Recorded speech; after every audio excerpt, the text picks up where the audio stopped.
Salam everyone, welcome back to part 4, I think it is, of me reading Hussein's Revolution, its causes and implications. And let me just continue by saying this. Muawiyah ibn Abi Sufyan admitted to all the individual greed and thirst for power when he said the following: nothing divided the Muslims or created dissent like the Shura that Umar limited to 6 individuals. All of them wished the caliphate for themselves, their tribes wished it for them, and their hearts longed for the position. And trust me, they didn't long for the position in order to guide the Ummah and keep them on the right path of truth and justice and protect the religion of Islam. These are the events and the challenges that the Muslims faced during the rule of Uthman. The interplay between these factors, combined with Uthman's handling of public wealth and administration of government, caused the obvious deviation of the Muslim nation from the true teachings of Islam. The tragedy reached its peak. The Muslims called for revolution. The revolution plunged them into a greater evil than what they sought to avert. Uthman's policies. When Uthman took office, he instituted an economic policy not previously seen in the Muslim nation. He would give the greatest gifts and rewards to his family and kin, as well as the leaders of Quraysh. He would take special care in ensuring the wealth and affluence of some of the members of the Shura.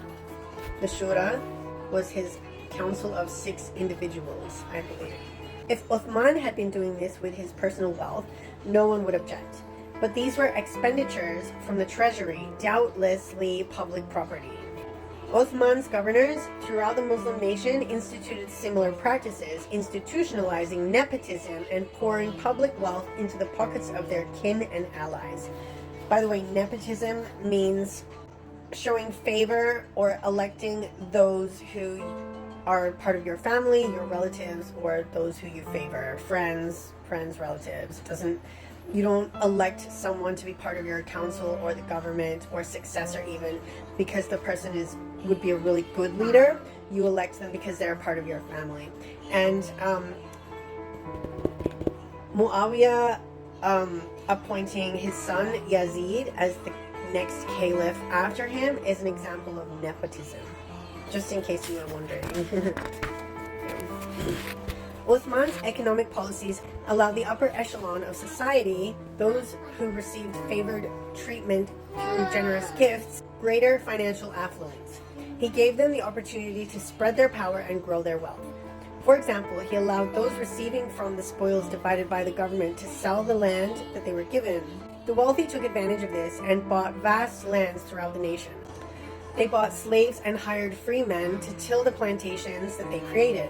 The wealth of the richest portion of society multiplied tremendously, and this added to their political ambitions. The following that I'm about to read you is something that a historian has said about these vast dominions.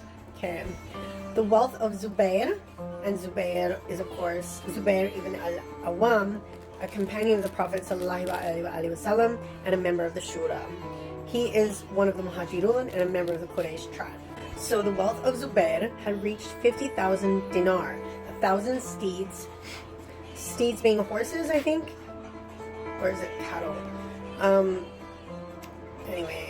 Yeah. 1,000 slaves and entire villages and lands in Basra, Kufa, Egypt, and Alexandria.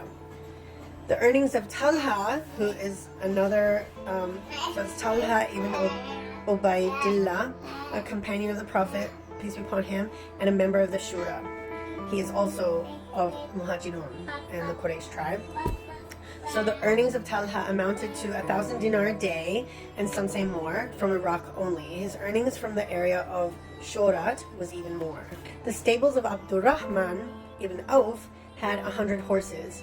He owned 1,000 camels and 10,000 in cattle. His wealth equated at his death 336,000 dinars. When Ziyad ibn Thabit, who was a companion of the Prophet, died, he left so much gold and silver that it used to be broken up with axes.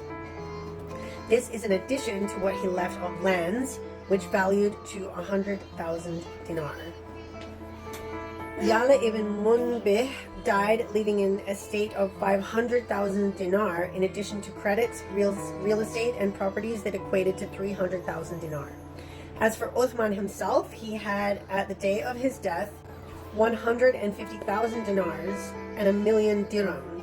The value of the villages he owned in Wadi al-Qura and Hunain and elsewhere reached 100,000 dinar. He also left many horses and camels. Alongside this wealthy class grew the number of poor who owned no land or money.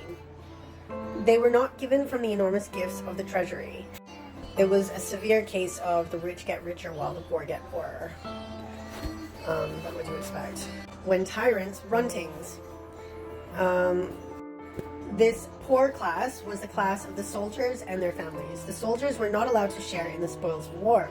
Uthman and his governors took those spoils for themselves and their confidence, claiming that the spoils are for Allah and that the soldier deserves only a meager wage. As for the masses, and the masses of Iraq specifically, they were treated simply as a source of income. As Sa'id ibn al-As, who was Uthman's governor over Kufa, described, the masses are an orchard for Quraysh. They take from it what they want and leave what they don't want. As for the public treasury, Uthman himself said, we will take what we need from these spoils regardless of any dissent. Stay tuned for part 5, I believe I'm up to now. Until then, stay blessed. And remember Imam Hussain alayhi salam.